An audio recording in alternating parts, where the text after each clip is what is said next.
ఫర్దర్గా మనం చాలా తెలుసుకోవడానికి బోర్డు ఉంది. దేంతో స్టార్ట్ చేద్దాం చెప్పండి.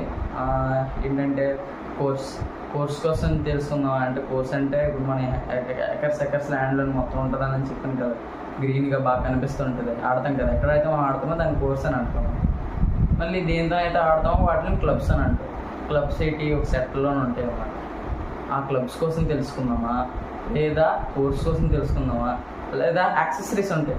యాక్సెసరీస్ అంటే మనం ఆడడానికి వెళ్ళి ఆడేస్తా, నాకు ఏం ప్రాబ్లం లేదు, ఏదైనా చేస్తా అని అనుకుంటామా, అలా ఆడడానికి మనకు అవ్వదన్నమాట. ఏవో సమ్ ఎక్విప్మెంట్స్ ఉంటాయి.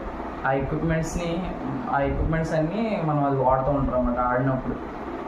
అవి సేఫ్టీ పరంగా ఇంకా బోల్డ్ ఉంటాయి అన్నమాట, చాలా ఎక్విప్మెంట్స్ ఉంటాయి. అలాగే మనం ఈ మూడిట్లో అంటే కోర్స్ కోసమా, క్లబ్స్ కోసమా, లేదా ఎక్విప్మెంట్స్ కోసమా, దేనికోసం స్టార్ట్ చేద్దామా కామెంట్ చేయండి, సరేనా?